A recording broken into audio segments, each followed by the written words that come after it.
अगर वहाँ मटका ना मिले तो फिर बताना। मटका है, 101% मटका है, लेकिन ये सारी की सारी इन्होंने है तो कहाँ है? देखिए मटका वहीं से गायब किया हुआ है। एसीपी है ये जाके कह रहा है कि मटके की जगह है, तो मटके की जगह है तो मटका भी है। जो ताकतवर जातियों के गुंडे जो है वो उनके पक्ष में खड़े होते हैं। अरे बेशर्मो बहन बेटी आपके भी हैं, कल आपका भी ये नुकसान हो सकता है, लेकिन हम वो न्याय प्रिय लोग हैं, हमारे अंदर न्याय है, हम आपके साथ भी खड़े होंगे। लेकिन इतनी बेशर्मी से आप ये मत कहिए कि इन्होंने ऐसा किया नहीं। क्यों इस देश में ऊंच नीच जातिवादी की दीवार है? तेरे भी खून का रंग लाल है, मेरे भी खून का रंग लाल है। नमस्कार, मैं नलिनी और आप देख रहे हैं द जनता लाइव। और आज हमारे साथ बातचीत करने के लिए हरियाणा से मौजूद हैं रामफूल झांगड़ा जी। नमस्कार सर, स्वागत है आपका। राजस्थान के जालौर में एक हत्याकांड हुआ, बच्चे की निर्मम हत्या कर दी गई। उसी सिलसिले में पहला सवाल मैं आपसे लेना चाहूँगी। बार बार जात पात की बात कही जाती है, ऊंच नीच की बात कही जाती है, एक 9 साल के बच्चे से क्यों इतनी शत्रुता देखने को मिली? देखिए ये लगातार इस देश के अंदर, जब तक इस देश के अंदर जातिवाद रहेगा और जातिवाद रहेगा तो ब्राह्मणवाद रहेगा। तमाम इस देश के एससी, एसटी, ओबीसी और मैं तो उन मुसलमान भाइयों से भी कहना चाहूँगा कि एक प्लेटफार्म पे आकर के हम लोगों को लगातार जो इस देश के अंदर एट्रोसिटी हो रही है, आज ये ताजा घटना है राजस्थान की और पूरा देश मुखरता से अपनी बात को रख रहा है। सवाल इसी बात का है कि आज से लगभग 8 साल पहले इसी पानी पीने को लेकर के हरियाणा के एक गांव के अंदर हाथ काट दिया गया था और उसी के साथ बिल्कुल नजदीक मिर्जपुर गांव है और मिर्जपुर गांव के अंदर दलित होने के नाते एक कुत्ता उनके घर में दूसरी गली में चला जाता है तो पूरे गांव के लोग, दबंग जो लोग थे, वो लगातार वहाँ गांव का तेल का डिपू है, डिपू से मिट्टी का तेल लेते हैं और तमाम जो वाल्मीकि समाज के, जो दलित समाज के जो लोग थे, उनके घरों पे आग लगाई जाती है और उसके अंदर एक बेटी की हत्या होती है और एक बुजुर्ग जो बहुत ही ज़्यादा उम्र के थे। तो ये लगातार देखा जा रहा है कि हरियाणा के अंदर हो चाहे राजस्थान के अंदर हो, और यूपी की ताज़ा घटना तो हम भूले नहीं है मनीषा वाल्मीकि जी के साथ में, जो लगातार इस देश में हिंदू का ढिंढोरा पीटने वाली बीजेपी सरकार और आरएसएस के लोग ये कहते हैं कि ये हिंदू हैं। तो भैया अगर आप हिंदू हमारे को मानते हो तो फिर ये छुआछूत कहाँ से बीच में आती है? ये छुआछूत तुम्हारे दिमाग में है और आप जब तक इस देश को हिंदू राष्ट्र बनाने की जो बात कह रहे हैं ना, ये हिंदू राष्ट्र नहीं बन सकता। ये जब हिंदू राष्ट्र बन सकता है जब इसके देश इक्वलिटी आ सकती है, ताकि इस देश के अंदर तमाम लोगों को, इस देश का जो संविधान कहता है कि हम भारत के लोग, कमाल की बात है, जब हमारा वोट लेना होता है तो हम हिंदू हैं, जब हमारे को कोई हक अधिकार की हम बात करें तो हम देशद्रोही हैं। तो इन पाखंडियों को, तमाम लोगों को मैं चैलेंज के साथ कह रहा हूँ, उनको भी कह रहा हूँ, जो हमारे अंदर भी तरह तरह के रंग बदलने वाले जो लोग हैं, एक प्लेटफार्म पे जब तक आप नहीं आओगे, आज राजस्थान की घटना हुई है, पीछे हरियाणा में हुई, यूपी में हुई, तमाम जगह पे ऐसी घटनाएं होती हैं, लेकिन ढाक के वही 3 बात है, ये लोग इकट्ठे नहीं हो पाते, जिसका खामियाजा हम लोगों को समय समय पर भुगतना पड़ता है। इन लोगों को एक प्लेटफार्म पे आना पड़ेगा, तब जा करके हम कहीं ना कहीं हमारा मान सम्मान हम बचा सकते हैं। झांगड़ा जी, आपने बात कही संविधान की, आपने बात कही भारत की।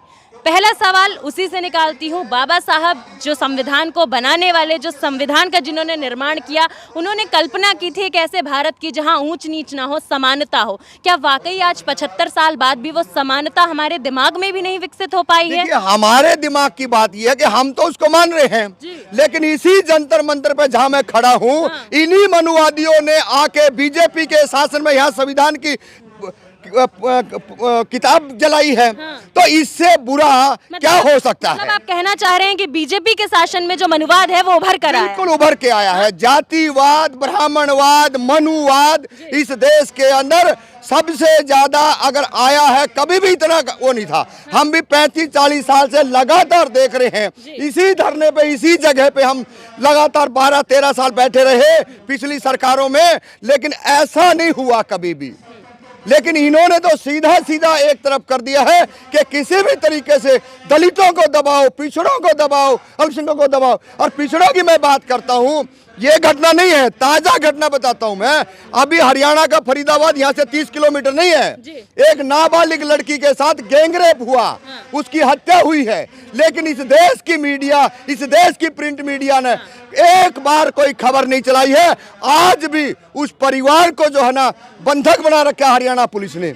ये इतनी बेशर्म सरकार है, चाहे हरियाणा की हो, चाहे यूपी की हो, और राजस्थान वाली का तो अब जवाब ही नहीं है। जब ऐसी ऐसी घटनाएं होती हैं उन पर कमाल है। अरे एक बेशरम आदमी, बेशरम मुख्यमंत्री गहलोत जी, आपको कम से कम एक बार तो सोचना था कि 5 लाख रुपए, अगर उनका कुत्ता मर जाता, उनका कोई छोटा जानवर मर जाता, तो एक बार में आप 50 लाख की घोषणा करते हो, 2-2 लाख की, 2-2 नौकरियों की घोषणा करते हो। और जब दलितों पे, पिछड़ों पे, अल्पसंख्यकों पे कोई बात आती है तो उनके साथ डिटेन करके उनको या तो हवालातों में डाला जाता है या फिर उनके ऊपर मुकदमे दर्ज करके जेलों के अंदर डाला जाता है। तो इस सारी घटनाओं को देखते हुए तमाम लोगों को एकजुट होकर के इस तालिबानी सरकार के खिलाफ एकजुट होना तालिबानी सरकार, बिल्कुल तालिबानी है। बीजेपी सरकार को तालिबानी सरकार, बिल्कुल ठोक के कहते हैं, सीना ठोक के कहते हैं। एक भी कोई काम बता दो ना। हत्याकांड जहां भी हुआ है वहां तो कांग्रेस की सरकार है, तो आप बीजेपी सरकार को तालिबानी सरकार कैसे कहते हैं? तालिबानी नहीं, हम तालिबानी उसको भी कह रहे हैं। कांग्रेस दूध की धुली हुई नहीं है। कांग्रेस शासन के अंदर हम ही मिर्चपुर कांड होता है, और मिर्चपुर कांड के अंदर आज तक न्याय नहीं मिला। बघाना कांड के आंदोलनकारी आज भी लगातार 2012 से लेकर 22 साल हो गई, आज भी हिसार लघु सचिवालय के अंदर बैठे हुए हैं। तो इन सरकारों का, सभी का ये हाल है। कोई ऐसी सरकार है जो जातिवाद मुक्त है?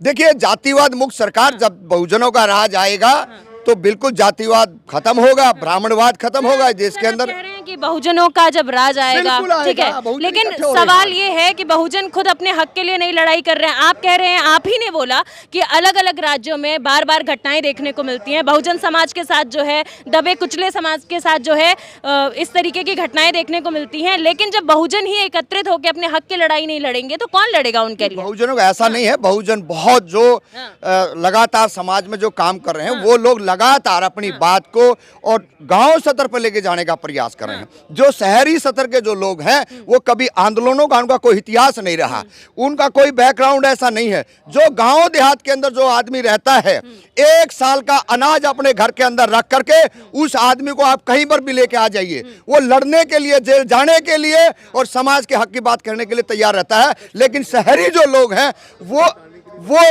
इतना ताकत से आंदोलन के अंदर बात हो, चाहे कोई लंबा संघर्ष करने की बात हो, वो लोग नहीं जुड़ पाते। तो ये आंदोलन की बात हो गई। आप कह रहे हैं आंदोलन दर आंदोलन गांव के लोग करते रहते हैं।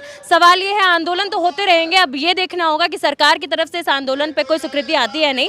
सवाल समझिएगा फिर जवाब दीजिएगा। आपने कहा कि जो मीडिया है वो बेहद शर्मनाक काम कर रही है। आज के दौर में मीडिया जो है वो छुपा ले जाती है, चीज़ें नहीं दिखाती है। अब जो है इंदर के जो पूरा मामला है उस पर मीडिया उभर कर आई है, कह रही है भैया वो मटका ही नहीं मिल रहा है, वो मटका ही नहीं है जिससे इंदर ने पानी पिया और उसको मौत के घाट उतार दिएगा। क्या कहना चाहेंगे आप उस मीडिया के लिए? बड़ी बेशर्मी से वहाँ पे कुछ यूट्यूब चैनल थे, मतलब वो ब्राह्मणवादी यूट्यूब चैनल के साथी थे। बच्चों को पढ़ाया गया, बच्चों को समझाया गया कि स्कूल के अंदर मटका नहीं है। मैं पहले भी कई दफा ये बात कह चुका हूं, मैं भी स्कूल में छात्र रहा हूं, स्कूल में पढ़ा हूं, लेकिन अलग अपना हेड मास्टर जी का और शिक्षक का मटका अलग होता है।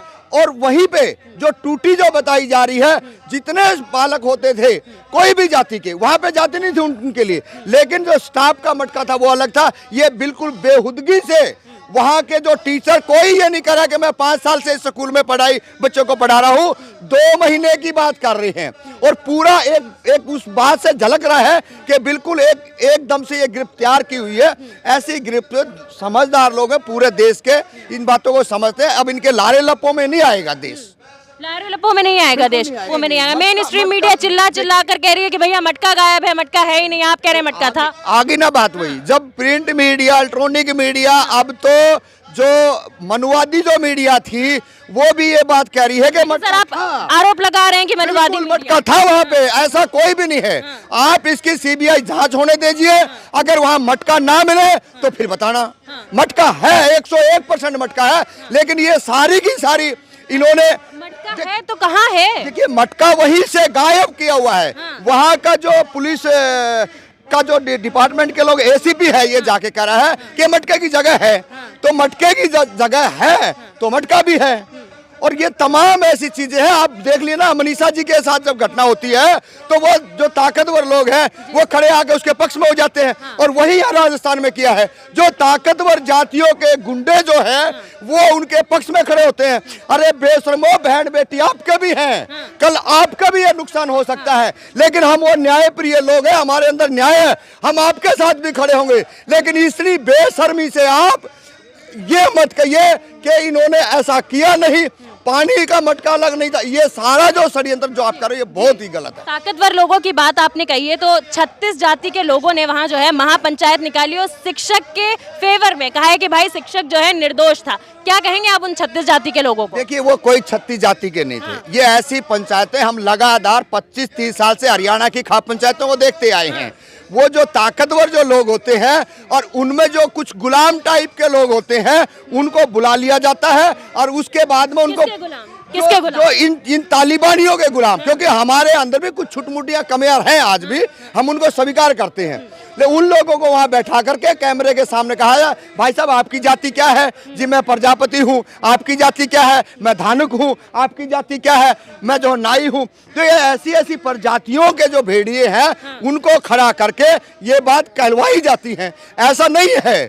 वो पंचायत जो थी वो ताकतवर लोगों की पंचायत थी, पूरा देश इसको जान चुका है, और उस प्रिंसिपल को, उस हेडमास्टर को सजा होनी चाहिए। और जो न्याय जो राजस्थान सरकार ने जो 25 लाख की जो घोषणा हमारे को प्रिंट मीडिया से के माध्यम से या सोशल मीडिया के माध्यम से मिली है, देर से ये काम करा। अगर ये सरकार पहले ये कह देती शायद इस देश के अंदर इतना बवाल नहीं होता। और हम भी सोचते कि शायद ओबीसी का एक मुख्यमंत्री है, वो शायद न्यायप्रिय बात करता है, लेकिन उसके में भी हमने कुछ गड़बड़ लगती है। क्या बात कर रहे हैं सर आप? मतलब 25 लाख देने से जो है जो मुख्यमंत्री है वो न्यायप्रिय हो गया। अगर 5 लाख की घोषणा की थी तो न्यायप्रिय नहीं था। नहीं देखिए 2-3 चीजें हैं इसमें। बात पैसे की नहीं है। बात यह है कि आपने इतना गंदा घिनौना मजाक किया क्यों? आप किसी को 50 लाख देते हो और किसी को नौकरी देते हो, तो भैया हमारे में ऐसी कौन सी बदबू आती है? मतलब 25 लाख कौन सा खाना खाते हैं जो आप इस तरह की हरकतें हमारे साथ ही क्यों करते हो? मतलब 25 लाख से उस बच्चे की जान जो है इक्वल हो गई। इक्वल नहीं हुई है। उस परिवार को थोड़ा सहारा मिलेगा, उसको थोड़ी सी सहानुभूति होगी। जिस तरीके से पूरा देश के अंदर जिसका एक बेटा है उसकी आस थी, उसके सारे उसका जीवन यापन कटता, लेकिन अब कम से कम पूरे देश के अंदर तमाम जो लोग लगे हुए हैं उसको थोड़ा सा एक सहारे की हम बात कह सकते हैं। वो जो जान गई है वो वापसी ना मुख्यमंत्री ले आ सकता ना हम ले आ सकते। ठीक है, लगातार जो है मांग की जा रही है अशोक गहलोत इस्तीफा दें, क्या कहेंगे आप इस बारे में? देखिए बिल्कुल ऐसी कोई घटना होती है तो उसमें निश्चित है आम जनता का आक्रोश होता है, और मैं तो कहूँ अगर मुख्यमंत्री न्यायप्रिय है तो उसने इस्तीफा दे देना चाहिए। ठीक है, तो जो जनता मांगे एक ही बात, अशोक गहलोत दें इस्तीफा और जातिवाद खत्म होना चाहिए। साथ ही इंदर की जो मौत की पूरी हत्या का घटना है उसको इंसाफ मिलना चाहिए। फिलहाल के लिए इस रिपोर्ट में बस इतना ही। ऐसी ही खबरों के लिए देखते रहिए द जनता लाइव।